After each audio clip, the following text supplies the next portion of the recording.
Un fonds action de petite valeur de la zone euro éligible au PEA-PME et qui a signé une hausse supérieure à 40% en 2015. On a envie d'en savoir plus, me direz-vous, et cela tombe bien car nous recevons sa gérante. Frédéric Caron, bonjour. Bonjour Vincent. Alors, vous gérez Erasmus Small Cap Euro avec lequel vous avez donc signé une performance exceptionnelle en 2015, une hausse de plus de 40%. Je l'ai dit, ce qui vous a permis de ressortir en tête du classement 2015 des fonds PEA-PME. Alors, pour bien montrer à quel point c'est exceptionnel, vous avez obtenu une surperformance par rapport à la catégorie de 15%. C'est tout de même remarquable. Alors, je vous propose, Frédéric, de détailler en premier lieu les caractéristiques d'Erasmus Small Cap Euro. C'est un fonds action zone euro, on est bien Oui. d'accord, qui investit, on l'a dit, dans des valeurs éligibles au PEA-PME, c'est-à-dire comptant moins de 5000 salariés et avec un chiffre d'affaires inférieur à 1,5 milliard d'euros, c'est ça? Absolument. Et un bilan inférieur à 2 milliards d'euros. Oui. Combien d'encours? 15 millions d'euros. 15 millions d'euros et la collecte se passe pas mal avec les performances, Elle se passe j'imagine. bien, on est content. Alors, c'est un vrai fonds de small caps. 44% du fonds est investi dans des capitalisations inférieures à 500 millions d'euros, c'est bien ça? Oui, vous avez raison. Et 37,5% dans des capis comprises entre 500 millions et 1 milliard d'euros. Quelle est la taille de votre univers d'investissement? Alors il est très très grand en fait, c'est à peu près 1800 valeurs quand on prend l'univers. Par contre, on a décidé d'investir dans des capitalisations boursières supérieures à 100 millions d'euros et inférieures à 3 milliards d'euros, ce qui nous ramène à peu près 6 à 700 valeurs dans l'univers, qui répondent aux critères PEA-PME.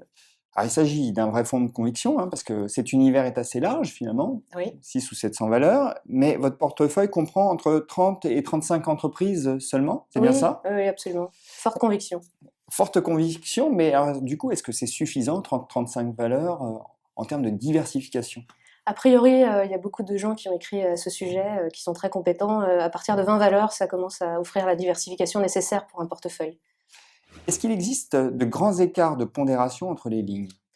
Globalement, on essaie d'avoir des valeurs qui sont comprises entre 2% et 4% du portefeuille. Après, au gré des fluctuations des cours des entreprises, ça peut être amené à aller à 4, 4,5%, mais entre 2 et 4% pour la majorité.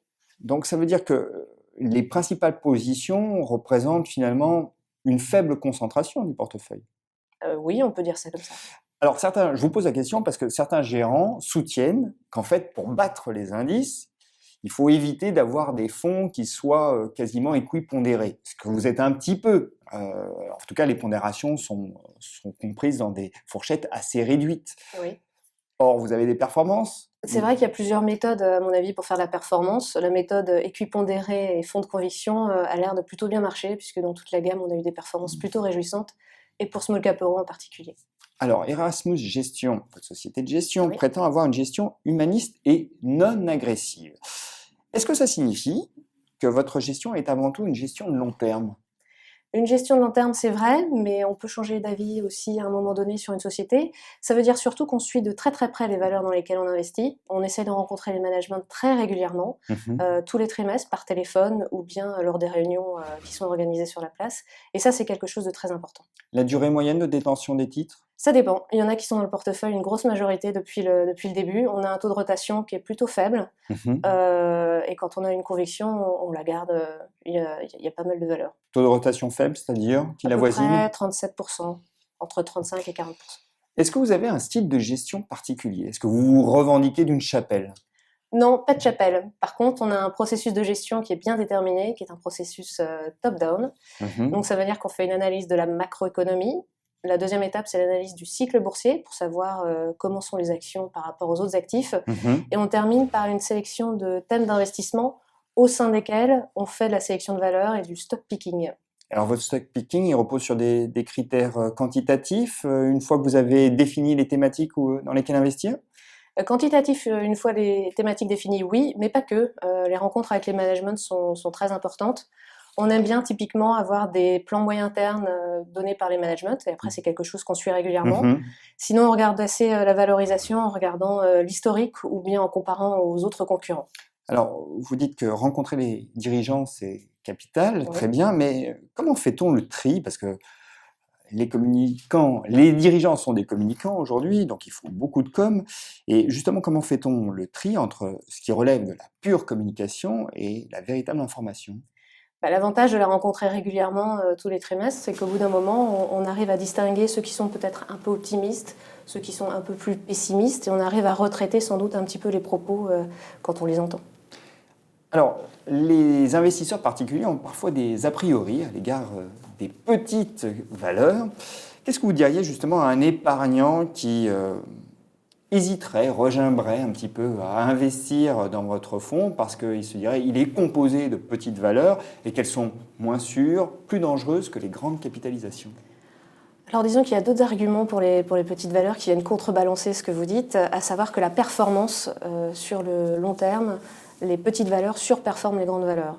Elles surperforment parce qu'elles ont des perspectives de bénéfices par action qui sont supérieures à celles des grandes valeurs. On trouve beaucoup de viviers d'acquisition pour les grandes valeurs dans les petites valeurs. On voit des grandes sociétés qui rachètent des petites sociétés qui sont des leaders dans leur industrie et qui leur offrent de la croissance. Donc c'est vraiment quelque chose de spécifique. Et donc oui, il y a du risque, mais il y a une performance qui est supérieure. Et ça, on a pu le constater au cours des décennies passées. Absolument. Alors, surperformance, d'accord, des petites valeurs, mais volatilité supérieure tout de même, non? Volatilité, ça dépend dans quel contexte de marché. On a vu que pendant la crise de 2008-2009, on avait une forte volatilité. Et attention, quand vous investissez effectivement dans les petites valeurs, s'il y a un stress sur le marché, elles peuvent être amenées à baisser plus. Donc il faut avoir un horizon de placement un peu plus long. Alors, elles baissent plus à cause de problèmes de liquidité? Absolument. Alors justement, comment vous gérez ce risque de liquidité? On le gère au quotidien. Je vous ai dit tout à l'heure qu'on était investi dans des sociétés ayant une capitalisation boursière entre 100 millions d'euros et 3 milliards d'euros. Ensuite, tous les jours, on regarde par rapport au flottant de la société, combien du portefeuille peut être vendu en combien de temps en faisant une certaine participation dans le marché. Et donc ça, c'est un indicateur qu'on regarde tous les jours. Si vous aviez à liquider le portefeuille, vous pourriez le faire en combien de jours? Plusieurs jours, mais pour vous donner une idée plus précise, par exemple, la moitié du portefeuille peut être liquidée en une journée. C'est pas mal. Ça rassure. Oui. Ça rassure. Alors, vous avez à vos côtés un co-gérant, oui. Florian Alain. Qu'est-ce que ça apporte de travailler à deux? On n'est pas que deux en fait, on est plusieurs, on est toute une équipe. L'univers des petites valeurs est un univers très très riche et ça donne tout son sens en fait au travail en équipe. Donc Florian Alain, co-gérant du fonds, nous a rejoint cet été. On a aussi des analystes qui suivent les valeurs de très près parce que vous savez que les petites valeurs sont moins bien couvertes. Donc avoir une expertise en interne qui analyse les sociétés et qui fait des descentes de comptes en interne, ça a tout son sens et toute son utilité. Donc on est une équipe. Je reviens à la performance de 2015. Elle a été stupéfiante, plus 40,66% contre 25,63% pour la catégorie. Alors, la hausse procède-t-elle de quelques titres ou a-t-elle été plutôt globale? Plutôt globale. Après, il y a des choses qui se passent bien, d'autres moins bien, on ne peut pas se le cacher. Mais là, c'est plutôt lié aux thématiques qu'on a sélectionnées dans le fond. Il y en a 3. Il y a la reprise européenne. Si je prends cet exemple-là, l'année dernière, on a eu Trigano, qui est très exposé à la reprise européenne, qui a fait plus 150%. On a eu Ströer, qui est une valeur de médias allemande, qui a fait plus 130%. Et on a eu une deuxième thématique qui nous a aidés, c'est la thématique dollar, donc les valeurs qui ont plus de 30% de leur chiffre d'affaires qui est réalisé en dollars. Et là, on a un producteur de pâte à papier portugais qui s'appelle Altri, qui a fait plus de 90%. Mais on a aussi des opérations spéciales. Et opérations spéciales, ça peut être des OPA, comme Next Radio, où M. Veil a décidé de racheter sa société en partenariat avec Altis au prix de 37 €.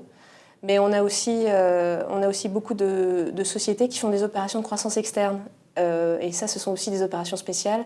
Et là, on en a eu aussi pas mal, notamment Garbet, le spécialiste de l'image, produit de contraste, qui a fait une acquisition aux États-Unis et dont le cours de bourse a fortement monté à la suite de cette opération. Alors, je vais vous poser une question un peu retorse, mais là, vous m'énumérez un certain nombre de situations très favorables. Est-ce que, finalement, une année comme 2015, c'est pas tout de même, par la multitude de cas favorables, une année exceptionnelle? Une année exceptionnelle, oui. Est-ce qu'on arrivera à le refaire? J'espère. En tout cas, on y travaille tous les jours. Toute l'équipe est motivée pour le faire. Bon, alors, l'année 2015 s'est très bien passée. Quels sont les éléments un peu de déception? Il doit bien y en avoir quelques-uns, malgré cette performance de 40-66% en 2015. Il y a toujours des choses qui se passent bien et d'autres qui se passent moins bien. Par exemple, un cas d'investissement où on a eu tort, c'est Saft, dans laquelle on avait investi, les batteries industrielles. Il y a un plan moyen terme qui est très, très prometteur. Il a été révisé à la baisse et ils ont des problèmes de production au 3e trimestre qui fait qu'ils ont revu à la baisse leur plan et ça a été une déception. Une déception et une motivation pour nous pour vendre la société. Mais les déceptions ont été rares en 2015. Ça arrive. Mais ça arrive. Le tout, c'est d'avoir plus de bonnes surprises. Exactement. Alors parlons un peu de 2016. Vous l'avez dit, vous avez une approche top-down, donc vous partez de la macroéconomie pour dégager des thématiques d'investissement. Alors quelle est votre analyse aujourd'hui ? Alors chez Erasmus Gestion, on fait une analyse macroéconomique. On ne fait pas de prévision nous-mêmes, on regarde des consensus qui sont publiés. Et ce qu'on constate, c'est que c'est en Europe que la croissance est assez réjouissante. Elle n'est pas spectaculaire, loin s'en faut, mais néanmoins, elle est quand même positive et en croissance en 2016 par rapport à 2015. Donc vous continuez à jouer la thématique de la reprise européenne ? La thématique de la zone euro, domestique, donc domestique au sens zone euro, donc c'est quelque chose qu'on privilégie. La thématique dollar fait toujours partie des choses qu'on met en avant. Alors est-ce que ce n'est pas un peu étonnant tout de même, parce que on pourrait imaginer qu'aujourd'hui, le mouvement sur le dollar est globalement fait. Vous avez raison, il y a une grande partie qui a été faite, mais on pense que les actions qui sont menées d'une part et d'autre de l'Atlantique, par la Réserve fédérale américaine et par la BCE, vont amener le dollar à continuer à s'apprécier encore par rapport à l'euro. Et on pense qu'une dizaine de pourcents d'appréciation est encore possible cette année. Donc reprise européenne, dollar, une autre thématique ? Opération spéciale toujours, elle fait toujours partie des thématiques. Vous savez que les taux d'intérêt sont plutôt bas et que les sociétés ont bien restructuré et ont des bilans qui sont sains, qui leur permettent d'emprunter, de faire des opérations de croissance externe qui ont été nombreuses en 2015 et on pense qu'elles continueront en 2016. Donc vous jouez la faiblesse des taux au travers de ce thème, très bien, mais est-ce que ça ne vous paraît pas un petit peu contradictoire avec le fait d'indiquer, c'est ce que revendique Erasmus Gestion, que votre gestion n'est pas spéculative ? Non, pas forcément, parce que en fait, on accompagne aussi, la vocation de la bourse, c'est d'accompagner les sociétés dans leurs projets de croissance. Et dans opérations spéciales, il y a aussi les sociétés qui décident de faire des opérations de croissance externe. Pas forcément avec des augmentations de capital, puisqu'elles ont plutôt recours à l'emprunt. Mais on a des sociétés comme Jacquet Metal, qui est un distributeur d'acier spécialisé, qui a décidé de racheter les activités de distribution de Schmolz & Bickenbach, qui leur permet d'augmenter leur chiffre d'affaires de 50%. C'est massif. Et cette société fait partie de la thématique opération spéciale. De même que Guerbet, dont je vous ai parlé tout à l'heure, qui est une société spécialisée dans les produits de contraste, qui a réalisé une opération très intéressante cet été en rachetant les activités de contraste de Mallinckrodt l'américain, qui lui permet de doubler son chiffre d'affaires. Je reviens au thème de la reprise européenne. Oui. Quand on jette un coup d'œil à l'exposition géographique du fonds, 47% du portefeuille est exposé à la France. Est-ce que franchement, c'est le pays le plus à jouer quand on cherche à profiter de la reprise en Europe ? Alors vous avez raison, mais quand on investit dans des sociétés françaises, elles ne sont pas forcément exposées à 100% de leur chiffre d'affaires à la France. Vous prenez TFF, qu'on a en portefeuille, qui est un spécialiste des fûts pour le vin, pour le vieillissement du vin. Ils n'ont que 13% de leur chiffre d'affaires réalisé en France. Jacquet Metal, dont je vous parlais tout à l'heure, chiffre d'affaires en France c'est 9% et l'Allemagne c'est 43%. Donc on peut être une valeur française et avoir une exposition de son chiffre d'affaires dans d'autres pays de la zone euro ou du monde. Alors, au sein de la zone euro, hors la France, qui est la principale exposition, oui. Quels sont les pays qui sont bien représentés au sein du portefeuille ? Alors de manière assez attendue, en fait, tout ce qui est Allemagne, Italie et France sont très représentés dans l'univers des petites et moyennes valeurs. Donc elle est représentée dans le portefeuille. De manière plus inattendue, on a pas mal d'Irlande dans le portefeuille.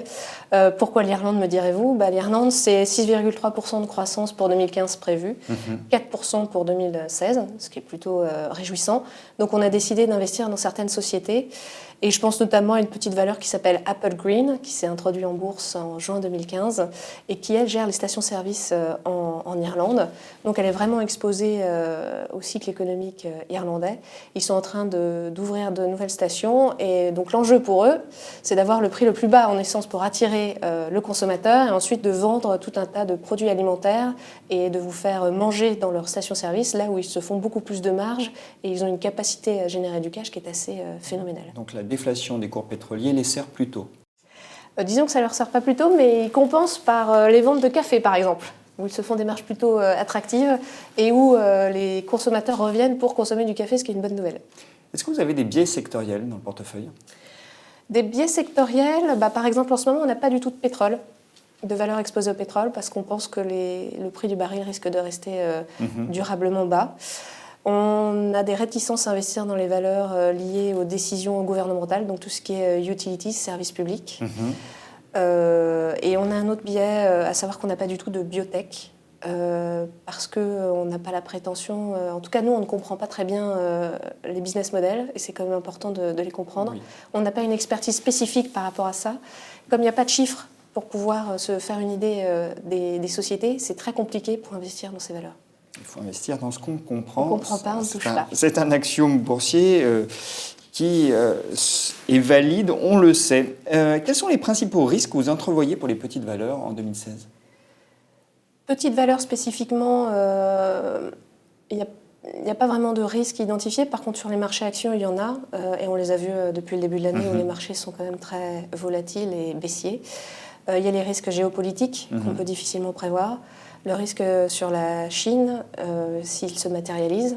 Pour l'instant, on attend quand même une croissance à 6,5% cette année, ce qui reste quand même prometteur et enviable. Mais c'est vrai qu'on est attentif à cette évolution. Et on se méfie beaucoup des pays émergents qui sont liés aux matières premières. Donc du coup, dans votre portefeuille, vous évitez les expositions émergentes et surtout émergentes les matières premières. Ça, c'est quelque chose qu'on essaye d'éviter. On arrive au terme de cette émission, Frédéric. Question rituelle et imparable. Est-ce que vous achèteriez aujourd'hui votre fonds ? Oui, mais alors pour le timing, c'est toujours un peu compliqué. Ce que je peux conseiller, c'est si on a de l'argent à investir en bourse, c'est de l'investir de manière graduelle, de lisser, comme ça offre des points d'entrée qui sont plus attrayants que d'aller d'un coup en bourse.